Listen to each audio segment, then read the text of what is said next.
Hello and welcome to Grocer Pod. My name is Sean Kasednar. This week I'm talking with the COO of TimeForge, Audrey Hogan. Before we get to Audrey, please remember to subscribe to Grocer Pod. Subscribing means new episodes will be downloaded for you automatically. You can find Grocer Pod on Apple Podcasts, Google Podcasts, Spotify, Stitcher, or any platform you use. Thanks for joining me today, Audrey. Thanks for having me. So labor costs are obviously at the forefront of all of our members' minds. And I know you have recently completed case studies with Woods and Pyramid Foods about how TimeForge can help with reducing unplanned overtime. Can you tell us what that study found? Yeah. So we just yesterday, the day before, made the Pyramid Foods case study public. And so it's on our website, timeforge.com, and then under resources, you'll find case studies. And this is the most recent one. We reduced their overtime by 72%. And so if we just look at, average wages in their region in the US for grocers, that's nearly $100,000 in cost reduction on labor for the year. That's amazing. And I have to imagine all of our retailers are going to be jumping at the ability to save $100,000 a year. Maybe we back up just one step, though. For any of our member retailers out there that don't know, can you just tell us a little bit about TimeForge and what it is that you guys do? Yeah, happily. Yeah. So TimeForge is a labor management platform targeting grocers. We serve grocers. We have served grocers for over a decade. And we're really different from a lot of the labor management platforms that are out there because we did it backwards. We started out as an operations tool to help with operational efficiency, making sure ops store level could do everything that they needed to around building a schedule, managing requests off, those kind of tedious tasks that end up stacking up to hours and hours of a manager's time. We just wanted a way for them to be back on the floor a lot faster with a lot more of their time on the floor. And then we grew into the HR side. So now we do the things like PTO or leave management, holiday pay, labor law compliance, especially for the coasts or Fair Work Week. Some states in the Midwest are starting to roll out more Fair Work Week regulations. And kind of the claim to fame for TimeForge is really tying together all of those cross-departmental functions like scheduling, timekeeping, right? Who owns timekeeping? Is that finance? Is that payroll? Is that HR? Is that ops? And those kind of in-between functions that are so crucial for the business that have to do with labor, we get them in one centralized place to make sure everyone has visibility to them in real time. And it's just incredible getting to see how that impacts the businesses. One of the things that we are really proud of as a product is because of our deep operational knowledge in grocery, we know how important a good sales forecast is to know what your labor should be. So you can do things like reduce your unplanned overtime because you know that you're not going to need extra bodies on that Thursday afternoon like you thought you did. And so our sales forecasting is incredibly impressive. And that drives a lot of what we do. Yeah. You're making my job super easy today, Audrey, because that's exactly what I wanted to lead into talking about. Can you talk a little bit more about that sales forecasting tool and exactly how it does help with budgeting? Yeah. So if we just think about it kind of chronologically, right? TimeForge integrates and pulls the sales data from, I think we're at over 60 point of sales. So every major grocery POS, we have a plugin or an integration or some kind of feed with. And we pull that sales data straight out of the POS. And we do that in quarter hour departmental buckets by vend type or by payment transaction type. And so we can do net sales, gross sales, transaction counts, whatever the right labor determinants for that customer, for that grocer are. That data immediately shows up in a few places. It's going to be on the TimeForge web app. So you can log in from any computer, anywhere you're at, and see what your sales are at by department, by hour.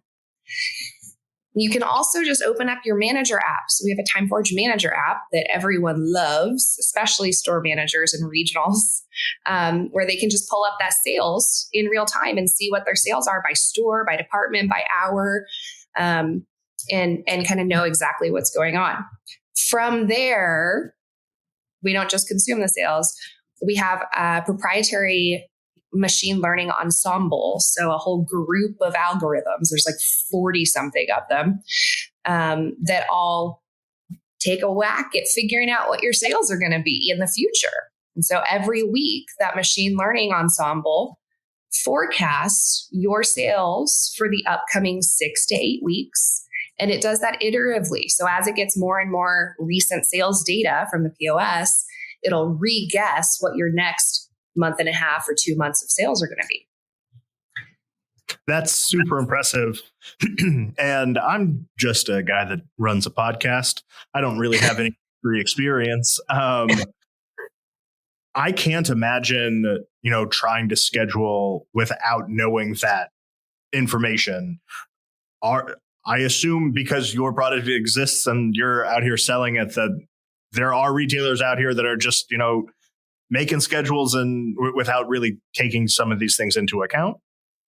Well, a little yes and no, right? So there's a couple of ways that the industry has managed this without a tool like TimeForge. Grocery's been around forever, will be around forever. You don't have to have a tool guessing what your sales are going to be, but gosh, does it make your life easier? What we find when we're doing a conversion is that there's a lot of grocers out there who are doing all of these things that our platform automates, right? Typically, they're taking a rolling 6-week average. They're doing year-over-year comps, trying to figure out what their sales are going to be. Often they can get pretty close. And then from that, they're bouncing that off of their labor metrics, right? Their productivity with a sales per labor hour, or their budget, their labor as a percentage of sales, or they may have a budget set for the entire year already. And so they're guessing their sales, and then they're pivoting off of what those metrics look like to figure out what their labor should be. And then they're converting that labor target number into what their schedule should be. And usually they can get close. And that whole process, if someone's doing it manually with lots of back and forthing and napkin math and a calculator pulled out or a spreadsheet, often is going to take 4 to 8 hours per manager per week. And it's a nightmare. Or they're not doing any of it and they're just copying last week's schedule. And their labor is definitely off from where their customer demand is. Those are kind of the options. And either way, their labor is going to end up being off because, like you said, it takes 4 to 8 hours per manager per week to do. And that's almost a day of work per person.